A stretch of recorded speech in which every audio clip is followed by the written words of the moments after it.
अस्सलामु अलैकुम वरहमतुल्लाहि वबरकातुहू।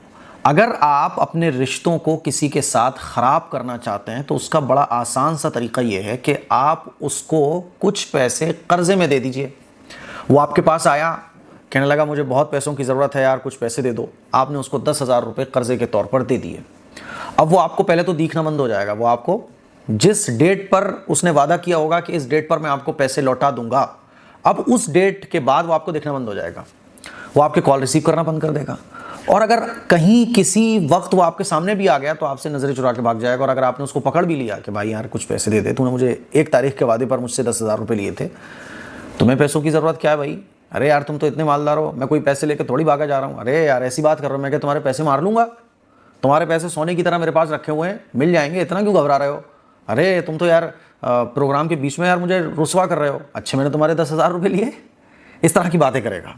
तो आजकल के टाइम में किसी को कर्ज़ा देना ये बहुत मुश्किल काम हो चुका है। बल्कि यूँ कहिए कि हमारे मुआशरे में सूद का रिवाज बढ़ गया है।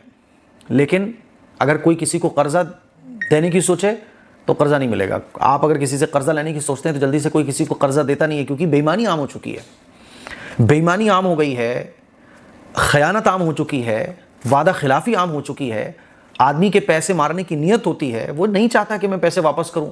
यही वजह है कि अगर आपको 10,000 रुपये की भी ज़रूरत हो तो आपको शायद ही कोई 10,000 रुपये दे। ऐसा नहीं है कि लोग देना नहीं चाहते, लोगों के दिलों में आज भी जज्बा है मदद करने का, आज भी जज्बा है लोगों के दिलों में कि यार चलो किसी का काम निकल जाए। लेकिन प्रॉब्लम यह है कि बेईमानी और अमानत में ख़यानत, वादा खिलाफ़ी, पैसे को मारना और लालच, ये इतना आम हो चुका है आज हमारे माशरे में कि कर्ज़ा अब कोई जल्दी से देता नहीं है, क्योंकि मालूम होता है कि एक बार कर्ज़ा दिया तो पैसे तो जाएंगे, पैसे तो जाएंगे, रिश्ते भी ख़राब हो जाएंगे। इसीलिए सूद का बहुत चलन है। आप अगर सूद पे पैसा लेना चाहें तो 1 लाख नहीं, आपको 10 लाख मिल जाएंगे, क्योंकि जो देने वाला होता है वो भी डंडा लेकर बैठा होता है, सारे डॉक्यूमेंट्स वगैरह रखवा लेता है। नहीं दोगे तो ब्याज लगेगा, उसका फ़ायदा ही फ़ायदा है। इसीलिए सूद का चलन बहुत आम है और ये हमारी अपनी हरकतों की वजह से है। मैं आपको 2-3 वाक़यात अपने भी सुनाना चाहता हूँ और हो सकता है आपके साथ भी ऐसा हुआ हो। पैसा देने के बाद फिर पैसा लेने वाला तो बहुत आराम से बैठा होता है, जिसने पैसा दिया होता है उसकी ज़िंदगी फिर बेचैनी के साथ गुजर रही होती है कि कब मिलेगा। वो तारीख़ पे तारीख़, कॉल पे कॉल, घर के चक्कर लगा रहा होता है, लेकिन उसको पैसा वापस नहीं मिलता। यही वजह है कि आज लोग कर्ज़ा देने से डरते हैं। सूद ब्याज पे पैसा बहुत आराम से मिल जाता है। लोग बोलते हैं ना कि सूद ब्याज क्यों आम हो गया है? हमारी हरकतों की वजह से आम हुआ है, हमारी हरकतों की वजह से।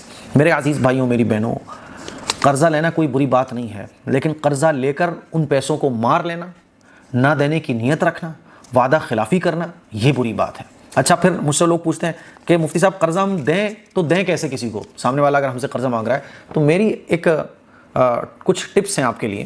देखो मैं कैसे कर्ज़ा देता हूँ। बहुत सारे झटके खाने के बाद और तजुर्बों से ये बात मैंने सीखी कि कर्ज़ा मुझे ऐसे देना चाहिए। आप हैरान होंगे कि मेरे पैसे जिन लोगों ने मारे हैं, ऐसा नहीं है कि वो गरीब लोग हों, गरीब लोग नहीं है, वो अच्छे खासे पैसे वाले लोग हैं जिन्होंने मेरा पैसा मार के रखा हुआ है। और पैसा भी कोई बहुत बड़ा नहीं है कि साहब लाखों रुपए हो, बहुत बड़ा पैसा नहीं है वो, छोटे छोटे अमाउंट हैं। एक तो बहुत बड़े, आप यूँ समझ लें कि लखपति आदमी होंगे वो, और ये 2020 से पहले की बात है। उनसे उनकी शॉप है और मैं ज़्यादा क्लियर नहीं कर रहा हूँ, तो उनसे मेरे ताल्लुक़ हैं, अभी भी हैं। तो उनका मेरे पास कॉल आया कि ऐसे ऐसे मुझे एक 3,000 रुपये की ज़रूरत है, EMI कट होनी है और 3,000 रुपये की ज़रूरत है, शायद 3 या 6,000 रुपये की। इस तारीख़ के बाद यानी 3-4 दिन के बाद मैं तुम्हें वो 3,000 रुपये वापस कर दूंगा। मैंने कहा ठीक है। तो मैंने उनको वो 3,000 रुपये दे दिए। आज तकरीबन 8-9 साल गुजर चुके हैं। मैंने 1-2 बार बोला भी कि वो 3,000 रुपये मैंने दिए थे, क्योंकि मैंने उनको दिए थे 2018 या 19 में। उसके बाद से मैंने उनको कभी नहीं टोका। मकान उनका आप देखेंगे बहुत लग्जरी है, अच्छा खासा कारोबार है, लेकिन 3,000 रुपये आज तक उन्होंने वापस नहीं किए। हालांकि 3,000 रुपये कोई इतना बड़ा अमाउंट नहीं है कि जिसकी वजह से मैं अफसोस करूं, लेकिन बताना ये चाह रहा हूँ, नीयत बताना चाह रहा हूँ मैं आपको। एक भाई साहब थे, उनको ज़रूरत थी, तो फ़ोन आया कि ऐसे ऐसे मुझे ज़रूरत है, आपके पास तो मुफ्ती साहब क्या पैसे की कमी है? तो मैंने कहा कमी हो या ना हो तो एक अलग मसला है, आपको जितनी ज़रूरत है उतने तो मेरे पास नहीं है। तो बोले चलें इतने करवा दीजिए। उन्होंने एक बड़ा अमाउंट तकरीबन 1 लाख रुपये के करीब मुझे बोला। मैंने उनको वो अमाउंट करवा दिया। उन्होंने मुझसे वादे पर लिया कि 1 साल के अंदर हम आपको वापस कर देंगे। ठीक है जनाब वाला। 1 साल के बाद 1.5 साल हो गया, 1.5 साल के बाद 2 साल हो गए, 2 साल के बाद 2.5 साल हो गए। बहुत ज़्यादा जब मैंने सख्ती की और मैंने बार बार कहलवाया तो वो मुझे ऐसे मिले 30,000, फिर 20,000, फिर 50,000, कुल मिला के वो अमाउंट मुझे वापस मिल गया।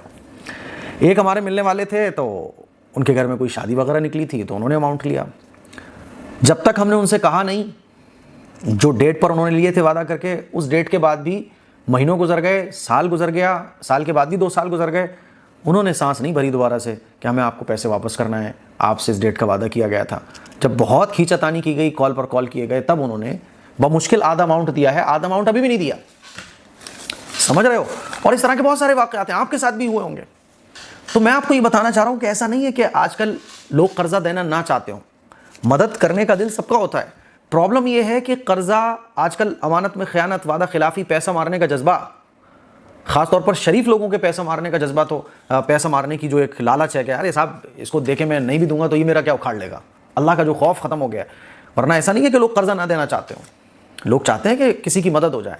सूद ब्याज का जो काम हमारे माशरे में आम हुआ है, उसकी वजह यह है कि जब आपने पैसा किसी से लेकर वक्त पर नहीं दिया, आपने वादा खिलाफी करी, आपने जिससे पैसा लिया आपने रुला रुला के उसको पैसा दिया, तो फिर क्या हुआ है कि माशरे के अंदर कर्जा देने से पहले आदमी 100 बार सोचता है। और अगर आपने खुदा ना खास्ता रिश्तेदारी में पैसा दे दिया, एक रिश्तेदार थे, मैंने उनको बहुत उनके कहने पर जो है ना उनको काम करने के लिए, ठीक है साहब ले लो पैसा, कुछ अमाउंट दे दिया। उन्होंने कहा नुकसान कुछ भी नहीं होगा, हम आपको वापस कर देंगे। आज तक वो पैसा वापस नहीं आया। ऊपर से मांगने पर ये और होता है कि देखो यार इनको तो, अरे यार सब्र नहीं है बिल्कुल भी, अरे मैं क्या पैसे लेके भाग जाऊंगा तुम्हारा, अरे यार तुम तो ऐसे समझ रहे हो यार, अरे तुम्हारे पास क्या पैसे की कमी है। इस तरह की बातें होती हैं। आदमी को नहीं देना, और देने वाला होता है तो वो कैसे भी दे सकता है। यही वजह है कि आज हमारे मुआशरे में कर्जा नहीं देता कोई भी। अब मैंने पता है अपना रूल क्या बना के रखा हुआ है, ये मैं ओपन कर रहा हूँ बिल्कुल, और ये मैं ओपन इसलिए कर रहा हूँ ताकि आप लोग भी मेरे से कुछ सीख लो। ठीक है, लोग मेरे पास आएंगे, बोलेंगे अरे मुफ्ती साहब आपने वीडियो में ये बोला है तो आप थोड़े से बढ़ा दो, लेकिन मेरा उसूल है, देखो आप किसी को भी कर्जा दो तो कर्जा देते वक्त ये उसूल बना लो, है ना, ये उसूल बना लो कि आप उतना ही अमाउंट सामने वाले को दो कि अगर वो वापस ना करे तो आप सदक़े की नियत कर लो, आपके ऊपर कोई फ़र्क ना पड़े। क्योंकि आजकल बददियानती आम है, बेशर्मी आम है, बदअहदी आम है, अमानत में ख़यानत, वादा खिलाफ़ी, पैसे मारने का। 3,000 रुपये वो भाई साहब 3 मंजिल बिल्डिंग बना के बैठे हैं, वो 3,000 रुपये रख के बैठे हैं मेरे, आज तक नहीं दिए उन्होंने, बोला भी नहीं है।